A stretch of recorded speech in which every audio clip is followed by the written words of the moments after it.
Very good morning मित्रों। आइए एक बार फिर से जो है ज्योग्राफी का सॉल्व हम लोग देखते हैं। 31वां प्रश्न है। ये है परीक्षा assistant professor UP assistant professor 2021। Exam date 30 अक्टूबर 2021। दूसरी पाली का एग्ज़ाम था, 2 से 4 के बीच में एग्ज़ाम हुआ। तो पहला प्रश्न मरियाना ट्रेंच है, इसमें कोई डाउट नहीं है। ये उत्तरी पैसिफिक ओशन में है, प्रशांत महासागर में है, उत्तरी ही इक्वेटर के ऊपर है, यानी नॉर्दर्न हेमिस्फीयर में है। तो इसलिए ऑप्शन डी इनकरेक्ट है, और इसलिए इसमें इनकरेक्ट ही पूछा है, कौन सा सही सुमेलित नहीं है, तो डी ऑप्शन सही हो जाएगा। दूसरा देखिए 32वां, इसमें जो है वेलोसिटी पूछा है जेट स्ट्रीम का, तो ये सही हो जाएगा, क्योंकि विंटर में वेलोसिटी उसकी बढ़ जाती है, समर सीजन में उसकी वेलोसिटी कम हो जाती है, क्योंकि जो टेम्परेचर वेरिएशन है वो विंटर में बहुत अधिक होता है समर के कंपैरिजन में, ग्रीष्म ऋतु के कंपैरिजन में, तुलना में।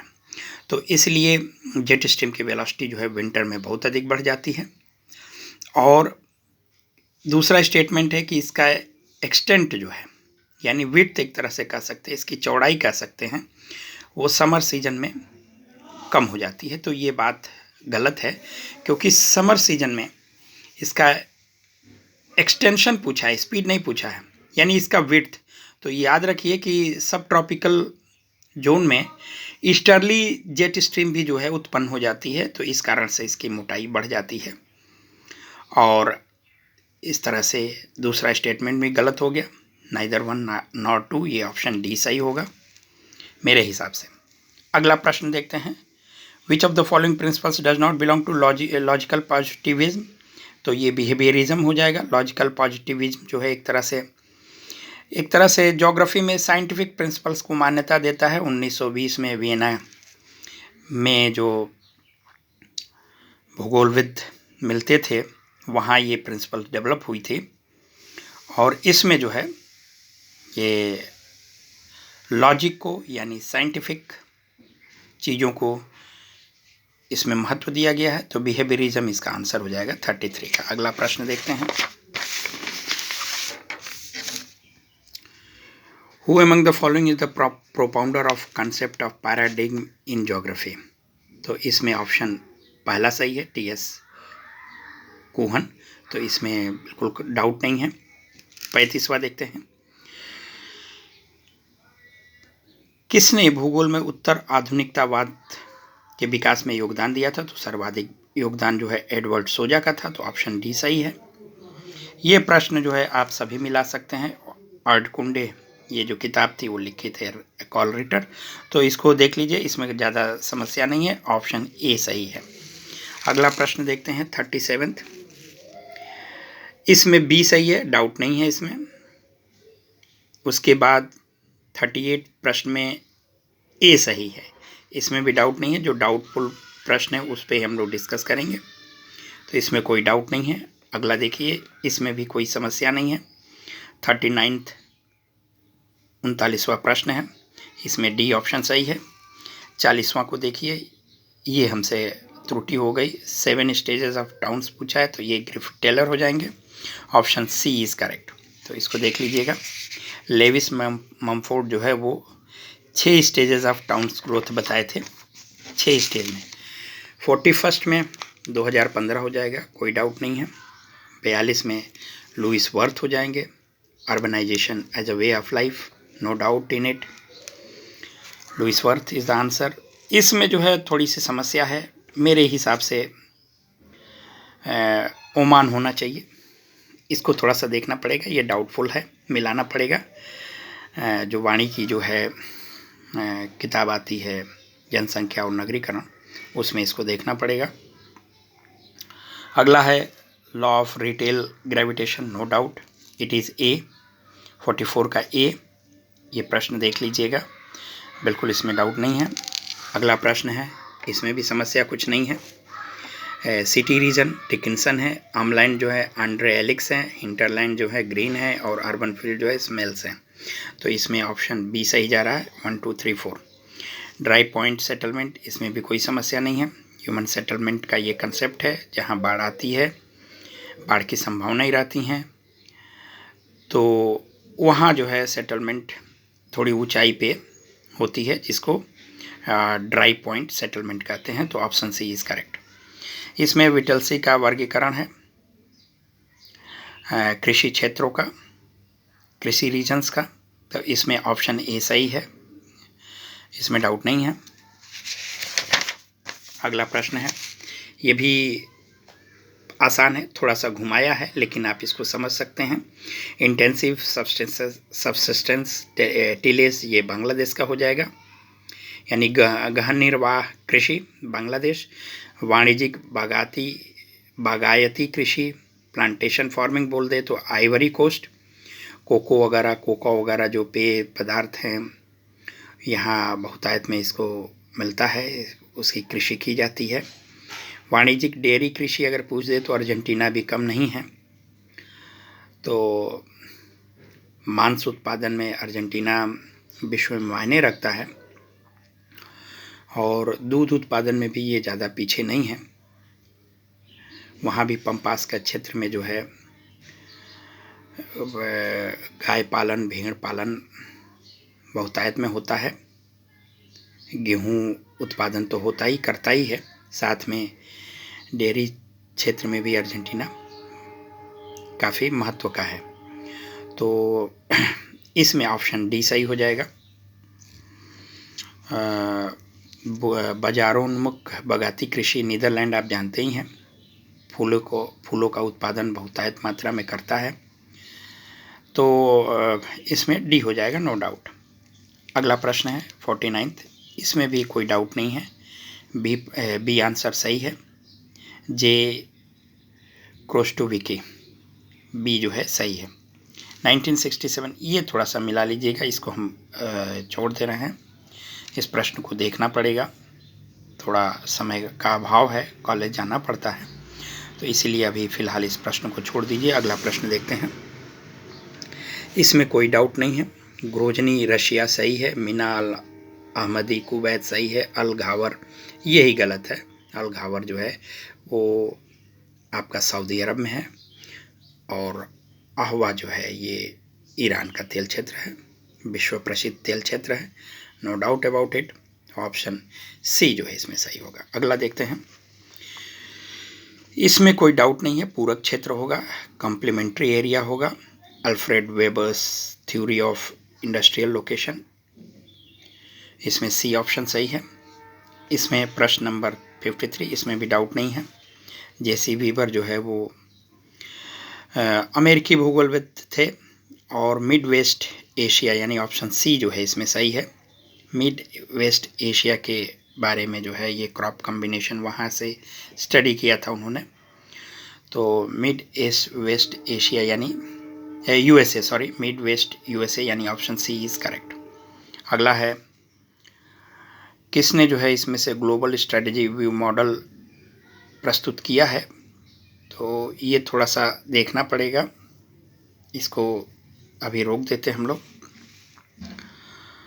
अगला प्रश्न है, तो जो विवादित कुछ प्रश्न हैं जिसका आंसर जो है थोड़ा सा मुश्किल है, यहाँ इसको थोड़ा करेक्शन करना पड़ेगा हमको। ऑप्शन ए सही जा रहा है इसमें, स्पेंसर और थॉमस में जो है फर्स्ट एंड सेकंड ऑर्डर जो दिया था कल्चरल रेम्स का, तो उसमें फर्स्ट ऑर्डर में 11 कैटेगरी दिए थे, और दूसरे ऑर्डर में 50 दिए थे, तो ऑप्शन ए इज़ करेक्ट। इसमें 56 में 131 रैंक पे एसडीआई है, 2020 में इंडिया का ये रैंक है, नो डाउट अबाउट इट। अगला है 57, इसमें द रिलेशनशिप है, इसमें ऑप्शन ए सही है, no doubt about it, political ecology. अगला प्रश्न देखते हैं, इसमें थोड़ा सा डाउट है, इसको अभी रोकेंगे। गुहा साहब भी हो सकते हैं, और सी क्रोबर भी हो सकते हैं, तो इसको बाद में हम लोग थोड़ा सर्च करेंगे। अगला प्रश्न देखते हैं, इसमें कोई समस्या नहीं है। 59 उत्तर बी।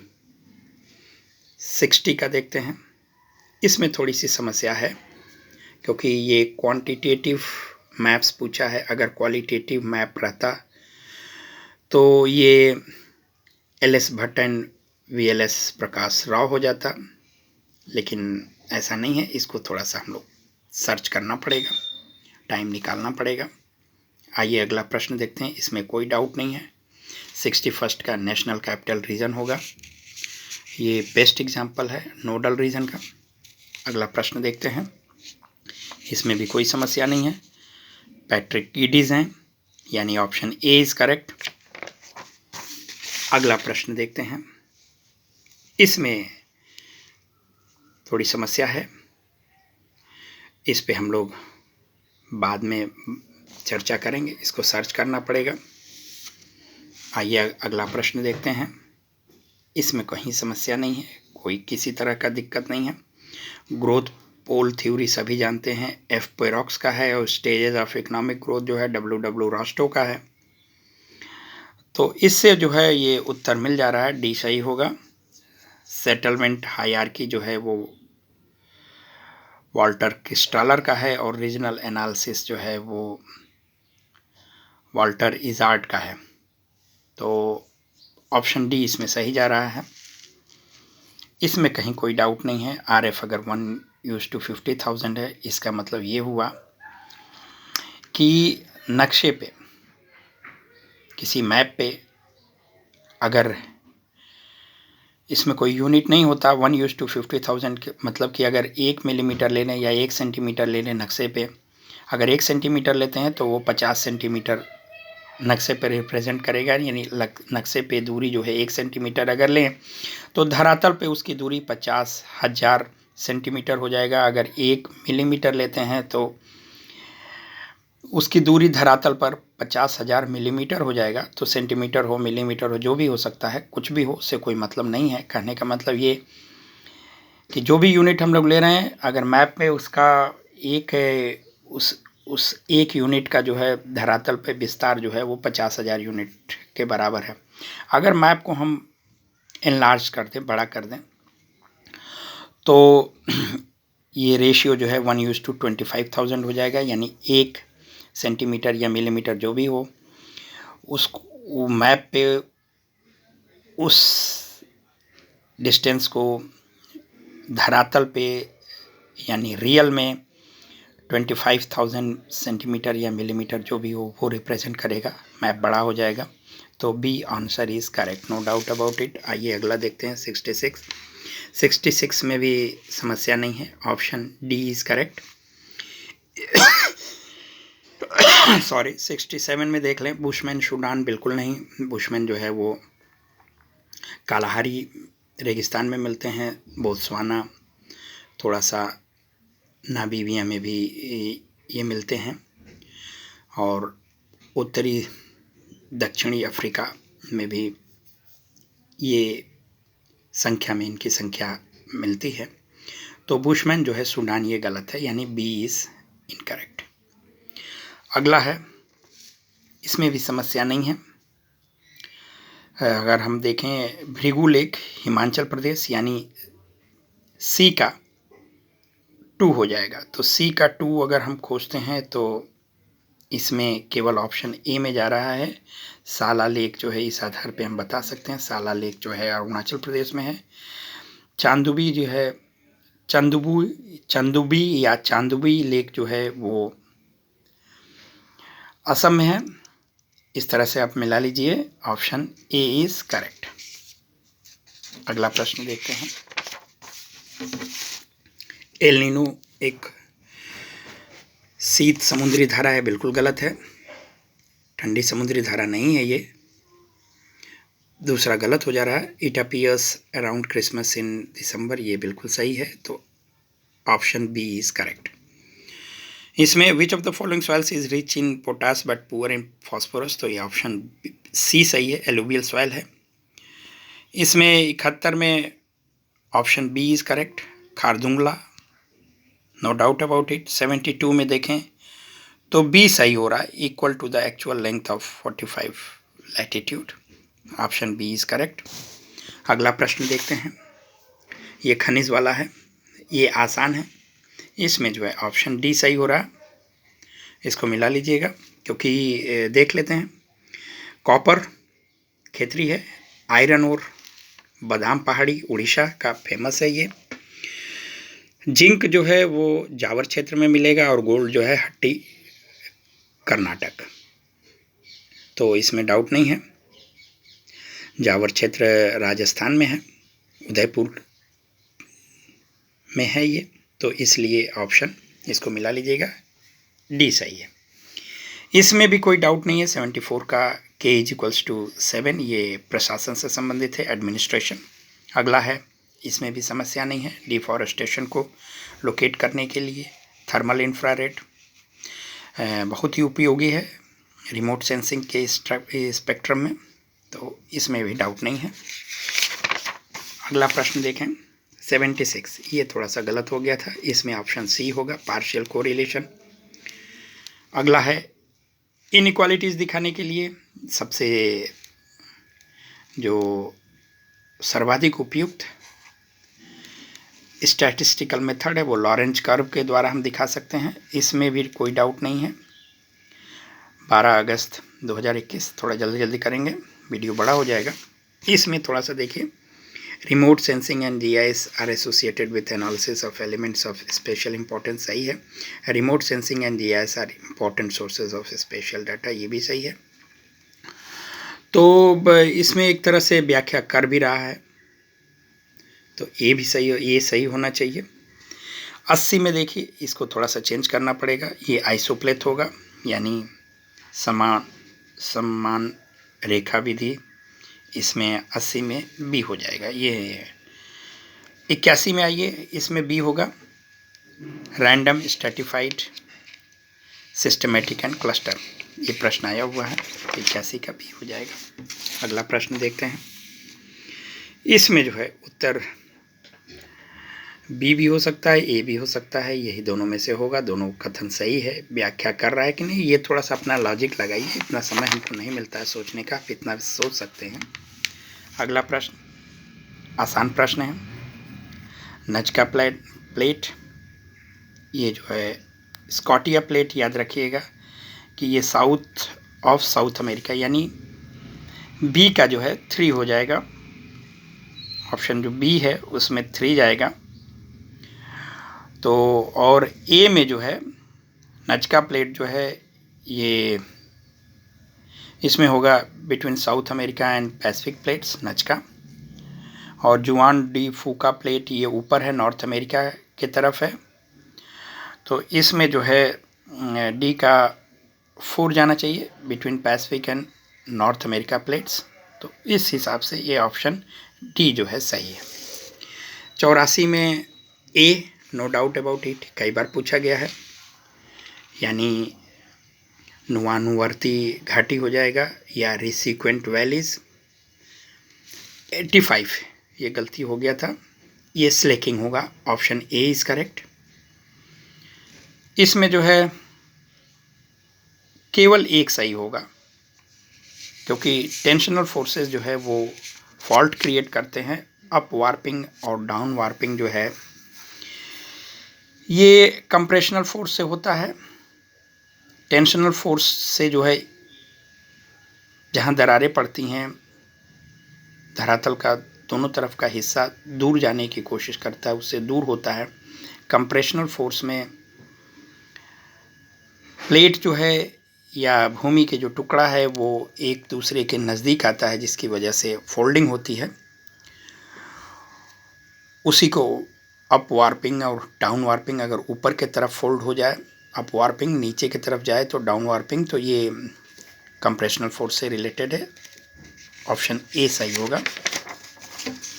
अगला प्रश्न देखते हैं, इसमें कोई डाउट नहीं है, सी सही है, यानी इसमें से सी जो है वो मैच नहीं कर रहा है।